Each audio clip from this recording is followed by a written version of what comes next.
Olá, estamos iniciando mais O Tema é Direito. Hoje, o tema será cidadania. E para conversar sobre cidadania, eu trago a professora, advogada, Nara Suzana Steiner Pires, minha colega aqui da Unifra, para nós conversarmos sobre a cidadania e o conceito atual e as vantagens da cidadania. Bom, primeiramente, uma boa noite a você, Blatz. Agradeço pelo convite, uma boa noite a todos aqueles que estiverem nos ouvindo. E claro que o tema foi pensado até em circunstâncias atuais, pelas situações vividas hoje dentro da nossa cidade, dentro do nosso estado, dentro da nossa nação e inclusive a nível internacional. Nós não podemos falar em cidadania e pensarmos a nível local apenas. Mas todas as circunstâncias que estão nos levando hoje a questionar o porquê acontece, né? Fatos como, por exemplo, que a gente teve recentemente na cidade, agora morte de pessoas que eram trabalhadoras, estupradas ou esquartejadas, né? Crianças que somem, a nível de estado, manifestações de professores, tendo a casa violada, domicílio de professores violados pelo governo, numa concepção mais ampla a nível internacional, onde nós tivemos recentemente uma brasileira, em especial gaúcha, presa na Rússia por um ativismo ambiental. Então veja que eu comecei devagarinho, desde aqui a nosso âmbito local, chegando até um nível internacional. Para a gente falar em cidadania, a gente deve ter uma concepção antes de direitos humanos. E as pessoas, em geral, geralmente têm essa concepção de direitos humanos errônea. Direitos humanos não é aqueles direitos somente dos presos, como as pessoas têm em mente, né? Direitos humanos foram asseguradas pela Carta de 1948 e depois ratificadas pelos estados que assinaram. É claro que os direitos humanos são aqueles direitos inerentes a todo homem que está num nível internacional muito mais alto. No momento que esses direitos humanos são recepcionados a nível interno de cada Estado-nação, quando eu falo, de cada Estado, aí sim ele se passa a chamar direitos fundamentais. E a cidadania é um desses direitos humanos incorporado na nossa Constituição de 1988, que chama-se, então, um dos direitos fundamentais e também direitos humanos. Bem, a partir dessa concepção primeira de direitos humanos, aí nós temos que ver também uma outra concepção, que é exatamente da sociedade. O que é sociedade? A sociedade, para falar em sociedade atual, quando que ela começou, quando que ela emergiu, o que é essa sociedade? Essa sociedade, na realidade, ela surge a partir, depois das revoluções, mais num estado moderno, a partir de filósofos, de sociólogos, que começam a interagir e criar a ideia de sociedade. Aí a gente vai entender, então, o que é realmente uma sociologia. Veja que eu fiz cruzamento de direitos humanos, de direitos fundamentais, de sociologia, de filosofia, para poder chegar e falar em cidadania. Porque a cidadania, ela compreende que, além de questões normativas, além de questões dogmáticas, hoje ela está num plano muito mais inovador, crítico, que nós temos que elevar o pensamento para a parte subjetiva, para a parte reflexiva. E isso é difícil. Não é uma coisa fácil de se realizar. Até porque o se sentir cidadão também faz parte disso. Eu não posso exercer a minha cidadania se eu não me sinto um cidadão ou não sei o que eu tenho direito como cidadão, né? Aí que vem a palavra cidadão. Então, quem é o cidadão, Blatz? É eu, você, todos nós? Então, para aí. A Constituição trouxe quem é cidadão. Ela traz exatamente que cidadão é aquele que pode votar e ser votado. Da onde que sai a concepção de cidadão? Exatamente ali, a partir do absolutismo, a partir de onde o Estado é soberano, nós vamos ter quem pode votar e quem pode ser votado. Mais ainda, essa concepção de cidadão é aquele que pode votar, porque na realidade lá nós temos pessoas que podem e outras que não podem. Então já temos algumas pessoas que são excluídas dessa ideia de cidadania inicial. Alguns autores trazem essa definição de cidadania como como sendo uma das mais importantes. Mas quando a gente começa a aprofundar os estudos e voltar no tempo, na história e buscar desde os primórdios, a gente percebe que cidadania ela é muito, mas muito antiga mesmo, desde a época da civilização, desde o início da civilização, quando as pessoas começaram a se organizar em aldeias. Não vou nem falar nas cruzadas, que é mais adiante, mas lá atrás mesmo em aldeias. Quando as pessoas percebem que elas precisam se organizar, se autodefender, inclusive de si próprio, porque o homem é o maior animal do homem, a gente sabe disso. Então, haveria uma autodestruição do próprio homem. Nesse momento, começa a se ditar, então, normas não dá para falar, leis também não, mas regras de convivência. Essas regras de convivência é exatamente aonde começa a primeira concepção de cidadania. E a partir dessas regras de convivência, com o passar dos tempos, vai se tornando cada vez mais inserida, principalmente nas cruzadas, que vai ser aonde a gente vai ter um poder maior do Estado, Igreja, né? Que aí nós temos exatamente o Estado soberano e a Igreja juntos, em concepção a ideia em razão das pessoas que estão se formando. Então, quem pode participar disso? Quem não pode participar? Aí que entra o cidadão. Então, nem todas as pessoas dessa época são o cidadão. Diferentemente, a partir do momento que a gente entra num Estado democrático de direito. Porque onde a gente entrar num Estado democrático de direito, aí sim, todos, né, nós temos direito à cidadania. Então, veja a importância que teve lá os direitos humanos, a importância da recepção dos direitos humanos dentro do nosso ordenamento através da Constituição, para hoje a gente falar em cidadania e termos esse termo tão popularizado. Porque, na realidade, o termo cidadania hoje ele é popularizado. Políticos utilizam, intelectuais utilizam. Utilizam sem dar o devido valor. Sem dar o devido valor. Por isso que ela se torna interessante e importante o estudo da palavra. E, principalmente, aonde a gente vai chegar, que é uma concepção mais atual dessa palavra cidadania, não é? E hoje, qual é a concepção de cidadão? Nós temos vários doutrinadores. Eu digo assim, a concepção ideal, né? Porque tem muitas pessoas que, embora sendo cidadãos de direito, não são de fato. Exato. Na verdade, ideal, nós não vamos chegar nunca, né? Porque talvez um dia... Sim, mas a utopia é o caminho para onde se dirige. Um caminho para onde se dirige tem palavras-chave. São fraternidade, solidariedade e cooperação. Olha bem aonde eu vou chegar com solidariedade e cooperação. A União Europeia percebeu isso. Quando ela ressurge das cinzas exatamente de um problema que foi a guerra, ela precisa se recuperar, ela denota a preocupação em união das pessoas. Mas eu te pergunto, hoje em dia, quando está sendo potencializado cada vez mais a individualidade, o individualismo, nós não estamos andando na contramão disso? Exato, por isso os estudos. Por que estudar a cidadania?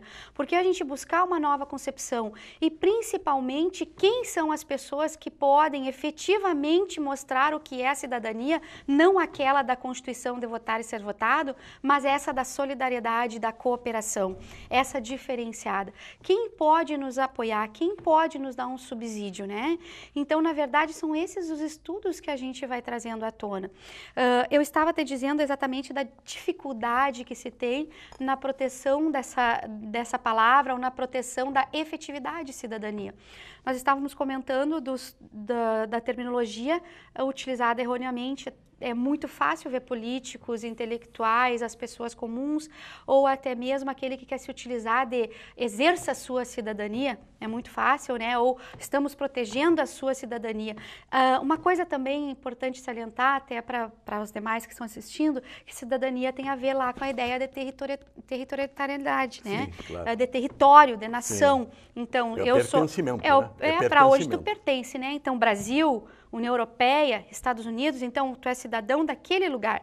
Quer dizer que se eu sair do Brasil e for para a União Europeia, eu não sou mais cidadã? Sim, a tua cidadania lá é uma cidadania precária. É uma precária. Praticamente não existe, Ela porque os teus direitos não estão... É o que acontece com a moça ativista, por exemplo. Exatamente. Viu que é onde a gente foi falar. Então, por isso que se a gente vive no mundo... É o caso dos náufragos agora na Itália, que também. fogem dos países africanos, né? Chegam na Itália, eles não são cidadãos, eles não são humanos praticamente. Então, que tipo de cidadania é essa? Por isso que a gente tem que pensar num patamar muito maior, mais complexo e não tão individualista e simplista. Para nós fecharmos esse primeiro bloco, eu pergunto o seguinte, deixo essa questão como um degrau para o segundo. Quando se fala hoje numa cidadania, nós estamos falando numa cidadania como se fosse mundial e não territorial fechado. Isso. Para fechar o bloco, o Mujica, presidente do Uruguai, no discurso que ele fez recentemente na ONU, ele disse que quando se fala nos indigentes da África, não se deve falar nos indigentes da África, porque os indigentes são seres humanos que são indigentes da África ou em qualquer lugar. Exato. Né? Então nós não estamos reconhecendo a cidadania do indigente africano. Então vou te dizer o nome disso, cidadania planetária. Próximo bloco. Pois então, no próximo bloco voltaremos com Cidadania Planetária com a professora Nara Suzane Steiner Pires.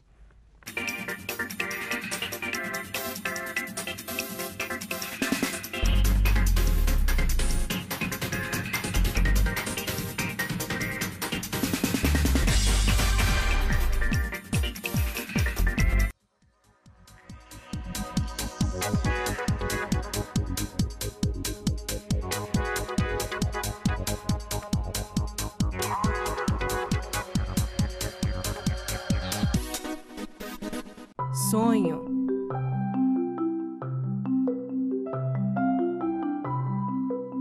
Esperança. Realização.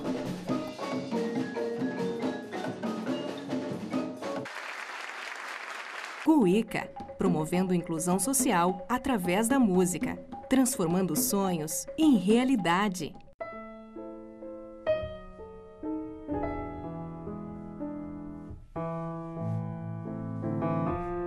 A ONG Royale está mudando a vida de muitas meninas carentes através do balé. Conheça esse projeto.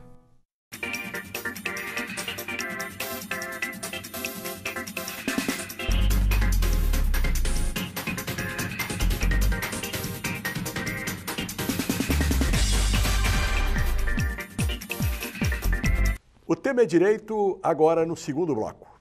Voltamos com a professora Nara Suzane Steiner Pires e o nosso tema hoje é a cidadania. E nós encerramos o primeiro bloco falando em cidadania planetária. Cidadania planetária, professora, o que é isso?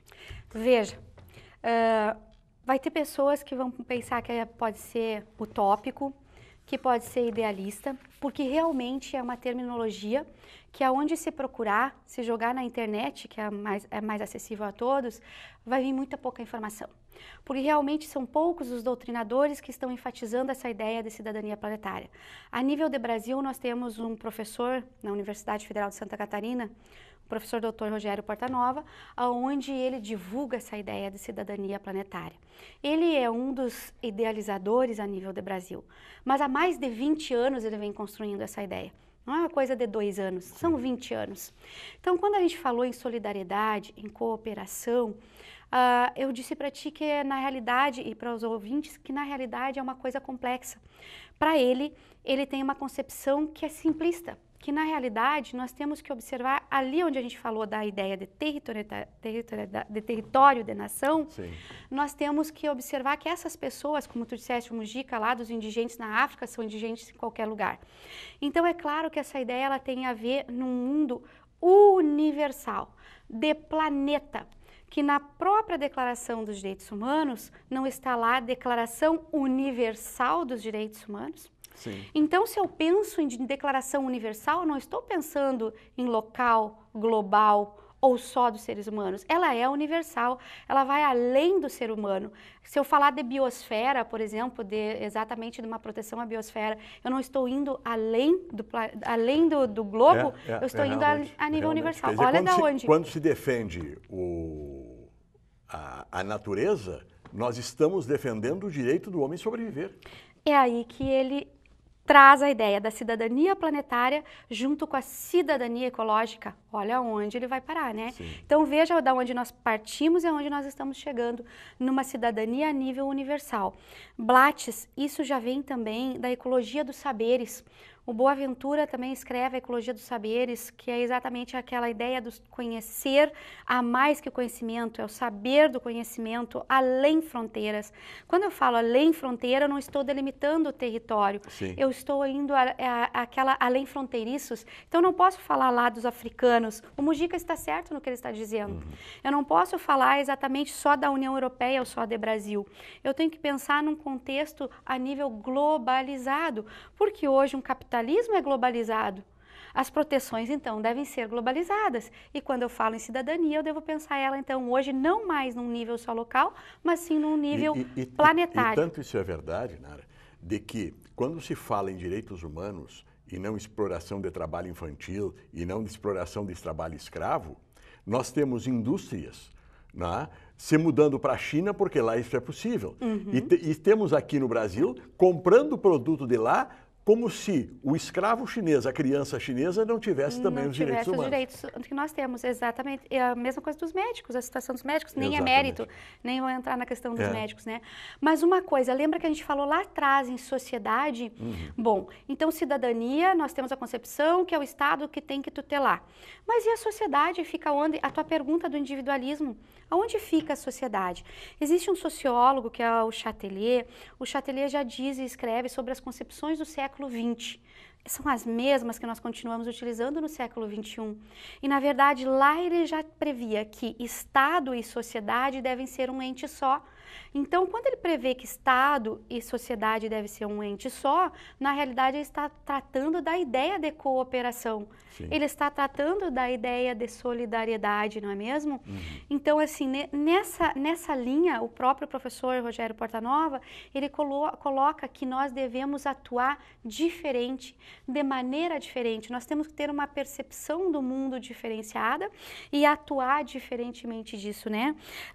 Na verdade, a gente pensa também em assegurar a cidadania. A professora Cristiane Derani também já tinha comentado isso, que a sociedade ela precisa e deve se pautar na segurança de cidadania e de dignidade humana. Então, olha o que cidadania vem trazer. Por isso que a gente saiu lá daquelas 3 concepções primeiras, falando em direitos humanos, falando em direitos fundamentais, para falar em cidadania.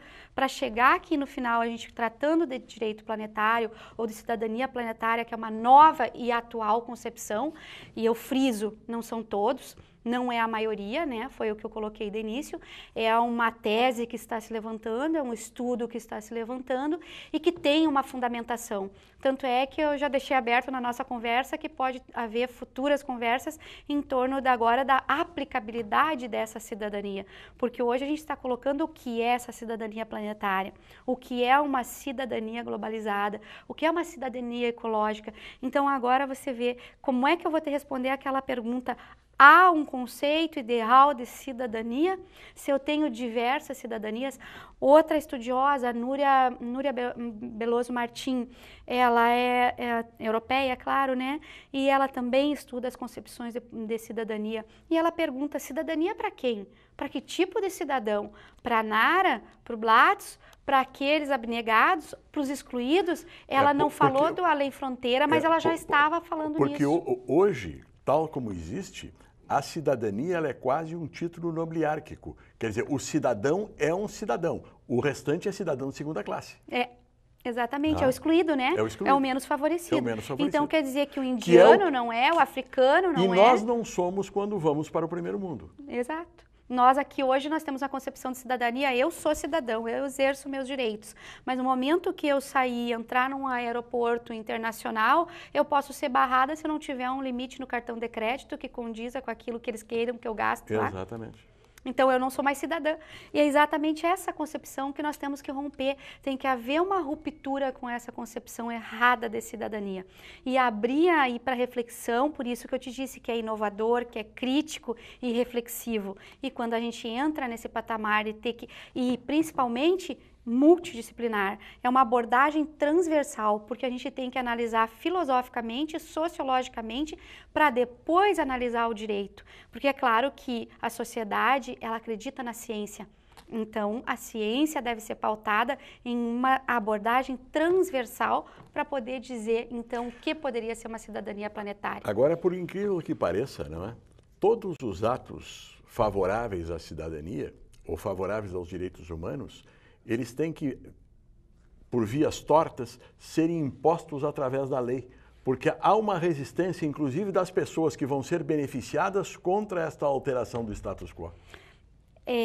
Inclusive isso tem a ver, a tua questão, exatamente com o direito internacional, porque a cidadania, lembra que nós saímos lá de território e nação, o direito internacional medita as normas através dos tratados, e eu só sei que eu sou cidadã brasileira por isso. Ele me delimitou o meu espaço, Sim. um tratado internacional delimitou, é uma lei. E na verdade, quando a gente fala em leis a nível internacional, aquelas que têm uma aplicabilidade, que têm uma abrangência, então eu chamo elas de soft law. Agora, aquelas que são a partir de experiências e que não ganharam o formato de lei, mas que já são normas, que são tratadas e que são negociadas e que são aderidas mesmo sem existir a lei, essa ela já não é mais, ela é a hard law. Então, aliás, soft law, hard law é a outra, né? Então, a gente tem essas concepções também de lei, que é o que é cidadão. A gente pode tratar de outros assuntos referente a isso também. E, assim, antes de nós encerrarmos o nosso programa, como é que você vê a cidadania agora no Brasil? Né? Como nós lidamos com a nossa cidadania? Blatz, já que nós estamos a caminho de encerrar, eu vejo a cidadania ainda no Brasil a passos muito lentos. Ela ainda está em construção. É uma construção lenta, histórica e com bastante luta.